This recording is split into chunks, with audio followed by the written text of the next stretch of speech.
Bem-vindos ao Porta de Hangar.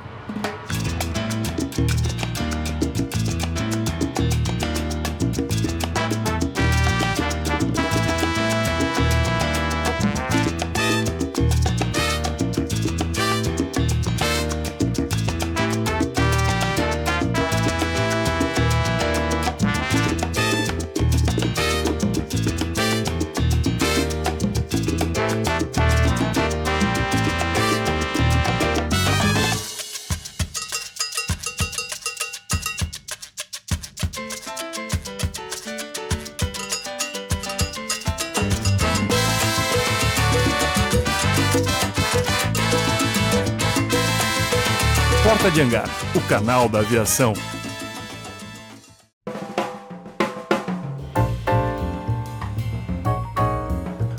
Agora, você voou tanto na Embraer, mas eu vejo você postando imagens maravilhosas no Facebook, assim, profissionais. Você gosta de fotografia e faz isso com excelência. Qual é essa paixão de fotografia? Quando é que começou? Então, Beccari, a coisa da fotografia começou há muito, muito tempo. Outro dia, remexendo meus arquivos, eu descobri uma fotografia da gente passeando em família, eu com uns 10 anos de idade e com a câmera pendurada no pescoço, né? Então a coisa vem desde a infância, essa paixão pela fotografia. Filme? Fotografia de filme. Que delícia, cara. Então começou lá nos anos 70.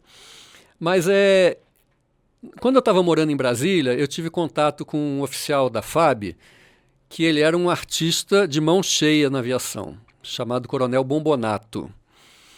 O Bombonato, eu trabalhei com ele e uma vez a gente estava numa festa da aviação de caça em Santa Cruz, onde tem demonstração dos aviões, demonstração de ataque ao solo, de bombardeiro. Você estava feliz, né? Eu estava feliz. Com a câmera fotográfica. Com a câmera, mas eu estava ali no palanque, porque eu tinha que acompanhar, né, umas autoridades. Mas o Bombonato chegou, me pegou pelo braço e falou assim, você quer ir para a beira da pista para ver avião pousar e decolar? Eu falei, não pensei duas vezes.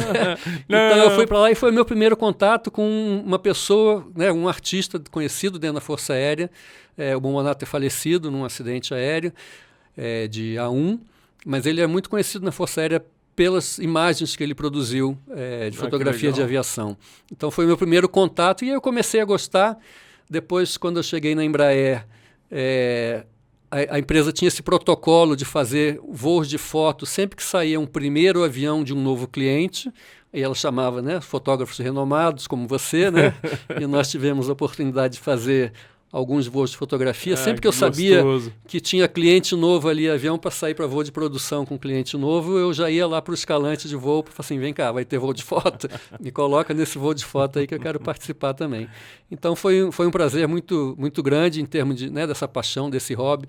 Voei com vários fotógrafos famosos, inclusive o Paul Bowen. Meu amigo Paul Bowen, grande fizemos fotógrafo. Um voo de Lega 600 lá no Rio Grande do Sul, na Serra Gaúcha. Que um legal. Voo muito bonito. Eu lembro dessas fotos, muito legais as imagens muito bacana. dele. Então foi Gente, muito só para contar para a turma aí, o Paul Bowen é um fotógrafo norte-americano, né, que ele fotografa desde a década de 70 aviões. E é um cara que fez as maiores capas de aviação da Flying Magazine e tudo mais. É um cara fantástico como pessoa, lançou vários livros e vários calendários também. A minha atividade na Embraer, Beccari, eu não cheguei a comentar com você, eu também prestava serviço no Bell H1H que a Embraer possui. Ah, não sabia. Então, Sim, pois lembro, uma branca e azul, né? Isso, um branco e azul. Eles também têm um jato clássico lá, Tinha não tem? o Hawker Hunter, que não tem mais, foi vendido há uns 2 anos atrás, o avião foi vendido. Mas então, quando eu falei para você, quando tinha aqueles chamados voos de alto risco, a gente tinha uma tripulação de resgate na beira da pista, né, guarnecendo o helicóptero, pronto para decolar em poucos minutos, se houvesse alguma anormalidade. E eu passava horas ali, né, do lado do helicóptero, na pista, observando o movimento de avião de ensaio decolando, pousando. E eu falei assim, poxa, posso aproveitar melhor esse tempo aqui se eu trouxer uma câmera fotográfica. Câmera fotografar, né? E aí eu tive essa oportunidade, né, de aproveitar isso aí e comecei a gostar do negócio. E aí eu já ia para Gavião Peixoto às 5 e pouco da manhã para pegar o avião no sol nascendo, ou ficava até às 18 para pegar no pôr do sol. Então isso aí foi o ambiente foi propiciando isso aí. Eu percebi o seguinte: a aviação de ensaio é um nicho diferente do que o pessoal está acostumado, né? Como eu te falei, né? O avião protótipo é um avião diferente, né? Cheio de equipamentos diferentes, fazendo voos diferentes. Então eu achei que era interessante e na época eu conversei com o setor de marketing da empresa que me autorizou a divulgar algumas dessas imagens no Instagram. Imagens, né, maravilhosas. Quais são as imagens mais icônicas que você fez lá na Embraer? Olha, assim, eu não tinha a possibilidade de preparar as imagens que eu queria, né? Uma estática ou fazer um voo arário, então eu aproveitava o que tinha disponível, o que dava para fazer, né? Então, tem algumas imagens que eu gosto. Tem uma no cockpit de um KC-390 que não dá para a gente fotografar, mas eu coloquei uma GoPro no para-brisa e deixei filmando. E era uma missão que a gente ia fazer uma despressurização do avião em altitude e abrir a rampa traseira do avião em altitude. Nossa. Então a gente estava equipado com capacete, máscara de oxigênio e eu peguei um frame desse vídeo, né, e postei nisso aí. É uma imagem que eu gosto, que acho bastante. É uma imagem forte, deve levantar uma fumaça dentro do avião, não levanta pó? Não chegou a ter essa despressurização forte, né? A despressurização foi suave. Abre devagar. Abre devagar, você despressuriza o avião e depois que você despressuriza que você abre a rampa traseira. Então essa é uma imagem que eu gosto. Uma outra imagem que eu gosto, que visualmente chama atenção, é o chamado teste de water spray. Lá na Embraer, em Gavião Peixoto, existe a provisão de se colocar uma espécie de piscina no centro da pista. Você coloca umas lâminas de borracha para fazer um cercadinho e coloca inunda para ter uma lâmina d'água que é exigida pela certificação. E o avião tem que passar naquela lâmina d'água em velocidades diferentes, acelerando, desacelerando, com reverso aberto, com reverso fechado, para você verificar se a água que sai do trem de pouso, se ela impacta alguma coisa do avião, se danifica alguma parte do avião, se ela interrompe, por exemplo, o fluxo de ar nas entradas dos motores, né? Porque quando o avião passa, ele joga a água para trás, né? E pode acontecer até de apagar. Existem aviões que os motores, não da Embraer, mas existiram aviões no passado onde a lâmina de água cobria a entrada de ar e o motor apagava. Logicamente que hoje em dia, com os recursos computacionais, não existe muita surpresa durante o ensaio, porque você consegue calcular, você consegue desenhar ou simular como é que o comportamento da água vai ser. Então o avião já é projetado levando isso em conta. Então essa do Legacy 500 no Water Spray é uma imagem que eu gosto muito. É muito legal essa imagem, deve ser muito bom de fazer. Uma terceira que eu gosto é do ensaio de velocidade mínima de saída do solo. Então, dentro do perfil de decolagem, do schedule, a gente chama do schedule de velocidade de decolagem, o fabricante tem que determinar a velocidade mínima que o avião sai do solo para colocar uma margem de segurança em cima dessa velocidade e definir a velocidade de rotação do avião, para que ele saia do chão com segurança. Isso é importante de ser definido porque isso determina o desempenho de decolagem. Quanto menor essa velocidade de saída do solo, menor vai ser a velocidade de rotação e menor vai ser a distância de decolagem. Então, todos os fabricantes procuram essa menor velocidade de decolagem. Dependendo da posição do centro de gravidade do avião, em alguma dessas manobras, o avião sai arrastando a cauda no solo. E na cauda existe um patinho de proteção para a cauda não ser danificada. E como esses testes são feitos geralmente ou perto do nascer do sol ou perto do pôr do sol, porque a condição de vento é mais amena, faísca para todo lado. Sai faísca, as faíscas são visíveis e sai para todo lado, né? Então, para gente que gosta de fotografia, é visualmente bastante interessante também. Pessoal, tô dentro, viu? Pode chamar que eu vou lá. A hora que for. Você falou para mim que participou do CENIPA na Força Aérea. Eu acho que isso aí te trouxe, porque eu vejo bastante casos que você conta na sua internet, de acidentes de aviação, investigação de acidentes. Você participou disso aí ativamente? Sim. Quando eu estava no Esquadrão de Recife, me foi oferecido fazer um curso de segurança de voo no CENIPA. Isso foi em 87. Foi meu primeiro envolvimento com segurança de voo. A partir daí, eu comecei a participar de investigações de acidentes, elaborar relatórios de acidentes. Eu gostei muito do assunto, né? Naquela época, 87, que você não tinha muito acesso à informação, como você tem hoje, né? Foi um banho de cultura aeronáutica para mim. Imagina, muito complicado de no relatório, prevenção, né? E de investigação. Fazer esse curso foi muito interessante. Eu comecei a gostar do assunto. Então, em 96, o CENIPA me ofereceu um curso de segurança de voo nos Estados Unidos, na Força Aérea dos Estados Unidos, de 7 meses de duração, contanto que eu, na volta do curso, fosse trabalhar no CENIPA. E eu também não precisei pensar muito tempo para aceitar, né? Então, fiz esse curso lá, foi muito interessante. Eu voltei para o Brasil, me apresentei no CENIPA no dia 30 de outubro de 96. Militar. Eu, militar, capitão, me apresentei no CENIPA em 30 de outubro de 96. E por que eu estou falando dessa data? Quem é da aviação vai lembrar. Eu me apresentei no CENIPA e meu chefe falou assim, ok, bem-vindo, amanhã você começa a trabalhar. Aí eu cheguei no CENIPA no dia seguinte, me mostraram minha mesa, me mostraram os documentos que eu tinha que ler. E por volta de 8h45, 9 horas da manhã, certo, o que aconteceu? Entra na minha sala o então major aviador Carlos Alberto da Conceição, que foi até chefe do CENIPA como brigadeiro, e falou assim, Davi, pega as suas coisas que nós vamos para São Paulo, que acabou de cair um Fokker 100 decolando de Congonhas. Mike Romeo Kilo? Exatamente.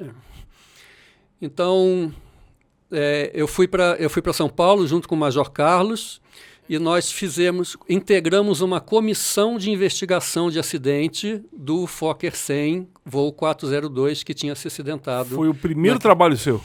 Foi o primeiro trabalho de grande repercussão que eu participei, porque eu já participava de investigação desde 87, né? Esse acidente foi em 96. Mas era uma estrutura completamente diferente, né? Um acidente de grande repercussão, né? Uma tragédia, todo mundo conhece bem esse evento. Como toda investigação de acidentes, você tem a comissão dividida em vários grupos que investiga fator operacional, fator material e fator humano. Eu fui colocado dentro do grupo de fator material. Então, nossa missão, nossa tarefa era de tentar investigar e descobrir o que tinha acontecido com o sistema. Não sei se todos estão familiarizados com esse evento. O Fokker 100, durante a decolagem, ciclou o reversor do motor 2, houve 3 aberturas continuadas do motor número 2, e esse avião teve uma perda de controle 24 segundos depois da decolagem e caiu ali no bairro do Jabaquara. Aliás, um comentário, esses pilotos não souberam o que aconteceu com ele, né? Exato, eles não souberam. Triste, então, né? eu posso até te explicar o que aconteceu para você. O que houve, então, nesse caso? Esse avião teve uma ciclagem dos reversores. E por que aconteceu isso? Só para a gente entender. Lembra que eu falei de análise de falhas aqui no começo? Que você tem que projetar o avião de modo que ele tenha um certo nível de confiabilidade. O reversor do Fokker 100 não era previsto abrir em voo, em situação nenhuma. Em termos de sistema, o comando elétrico para o reversor vinha da chamada barra essencial. Só que o comando elétrico vindo da barra essencial, se o avião tivesse uma emergência elétrica, na hora do pouso, ele estaria dependendo só da bateria, então o reverso não funcionaria. Então a Fokker fez uma modificação no avião, desviando a alimentação que vinha da barra essencial para vir da barra da bateria, para que o avião tivesse a capacidade de usar o reversor no pouso, no caso de uma emergência elétrica. Okay. Acontece o seguinte: a análise de falha que foi feita dizia que a probabilidade de abertura do reversor do Fokker 100 era menor do que 1 em 1 bilhão. Nossa Senhora! É que a gente chama de extremamente improvável, certo? Quando você tem uma condição que é extremamente improvável de acontecer, ela não é prevista de acontecer na vida operacional do avião, não é necessário nem que se faça treinamento para essa condição. E aconteceu. Exato.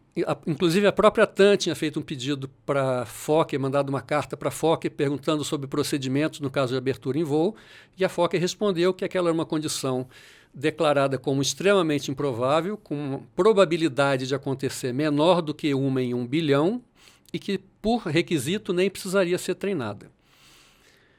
Na verdade, a análise de probabilidades tinha sido feita incorretamente. E a chance de falha de abertura do reversor em voo era de 1 em 1 milhão. Então, que é uma condição difícil de acontecer. É difícil de acontecer, mas é uma condição que já exige que existam procedimentos em relação a isso. Então, como eu falei para você, o processo de certificação, lá você garante, né, nessa análise de falha, a confiabilidade do sistema. E por um desvio, né, do processo de análise de falha na Fokker, esse sistema que deveria ser improvável de acontecer essa falha, na verdade, ela tinha uma probabilidade porque os componentes não tinham o grau de confiabilidade que era necessário.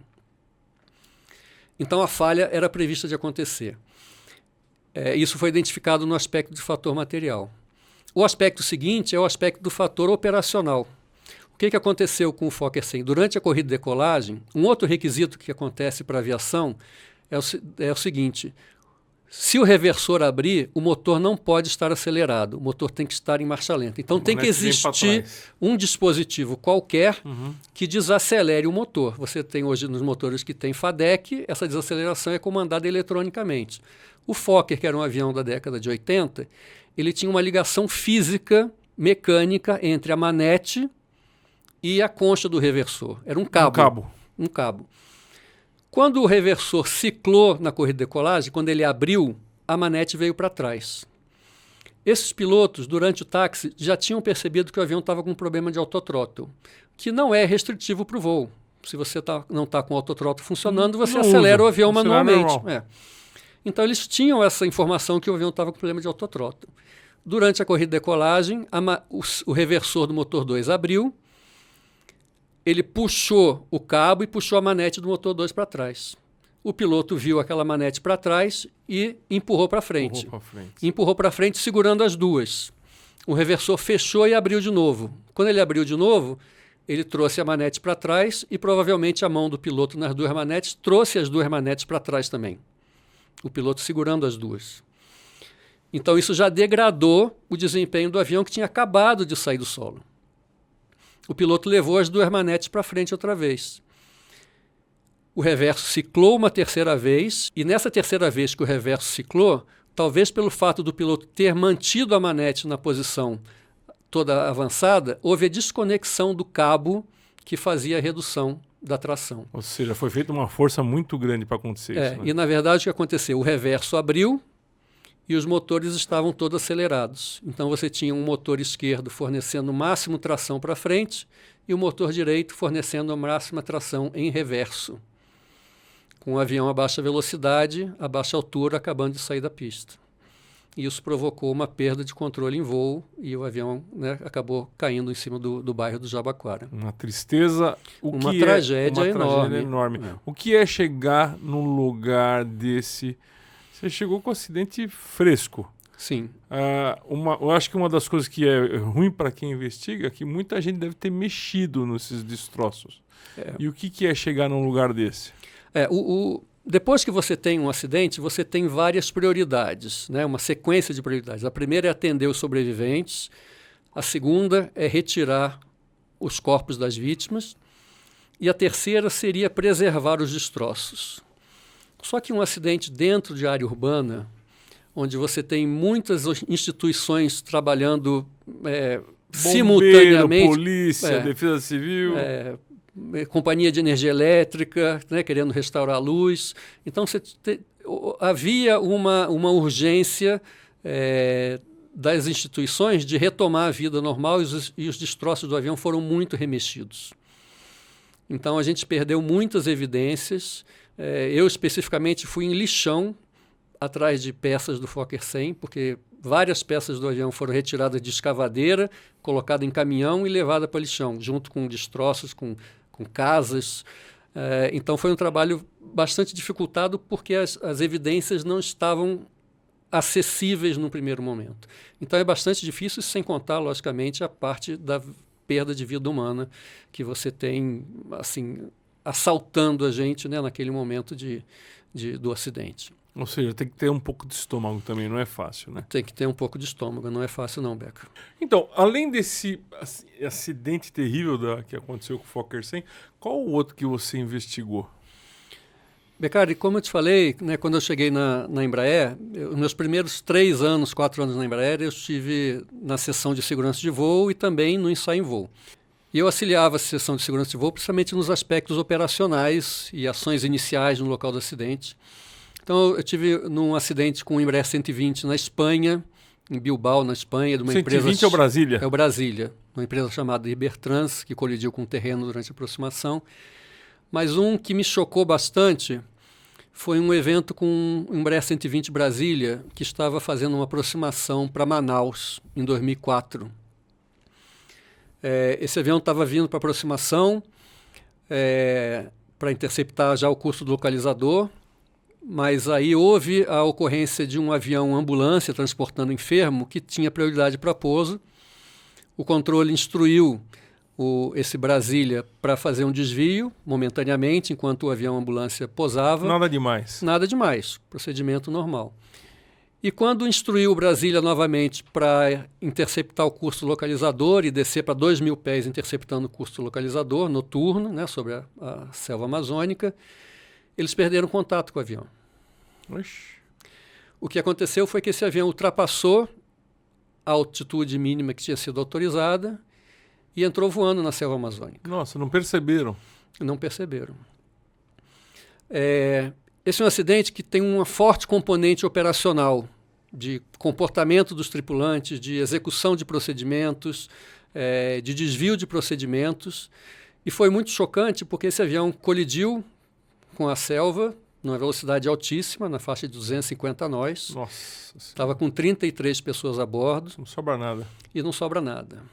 E nós chegamos lá para fazer a parte de ação inicial também, né, como auxiliando o CENIPA, né, como fabricante a gente auxilia a autoridade de investigação, coordenamos com o CENIPA essa participação, e é um cenário muito triste, é um cenário de desolação, sabe? Mesmo já estando há muitos anos trabalhando com investigação de acidente, eu confesso a você que eu fiquei chocado com o grau de destruição que a gente encontrou naquele local. Né? Então leva uns bons dias para a gente se recuperar emocionalmente. Então, em função dessa experiência que eu tive de contato com essas tragédias, eu procuro divulgar, na medida do possível, os ensinamentos que eu tive, né? Os aprendizados que eu tive com relação à operação do avião. O que a gente pode fazer para melhorar o nível de segurança da operação. E tenho feito isso através de blog, através de artigos. Mais recentemente eu tenho tido mais tempo, estou começando a querer entrar no YouTube, então de vez em quando divulgando um ou outro vídeo no YouTube para trazer algum tipo de informação para a comunidade aeronáutica de ensinamentos que podem aumentar o nível de segurança de voo. Eu acho que eu tive muito boas oportunidades profissionais na minha vida. Eu aprendi muito com a Força Aérea, aprendi muito com a Embraer, aprendi muito com a segurança de voo e chegou a hora de eu retribuir para a comunidade aeronáutica tudo isso que eu aprendi. Então esse é meu intuito, né, de estar divulgando com Então esse é meu intuito, de estar divulgando informação de segurança de voo para contribuir com a nossa comunidade de aviação. Eu costumo falar que se eu conseguir impactar a vida de um piloto, eu já consegui alcançar o meu objetivo. Então, pessoal, isso que o comandante Davi está falando é muito importante. Não pular checklist, né, Davi? Ser profissional dentro da cabine, né? Abaixo de 10.000 pés não ficar de bate-papo furado, ou seja, prestar atenção no voo. Porque assim você vai voar para o resto da vida com segurança. Isso vale do piloto privado até o piloto profissional. Eu acho que é muito importante. E o que você tem para dizer para essa turma que está começando, comandante?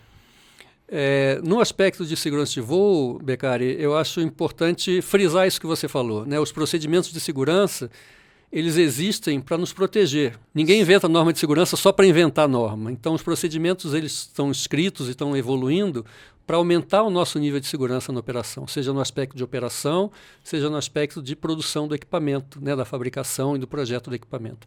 Então, acreditar nesses procedimentos, porque, na verdade, eles estão aí para nos proteger. Para quem quiser ver seus artigos sobre segurança de voo, onde é que você posta eles?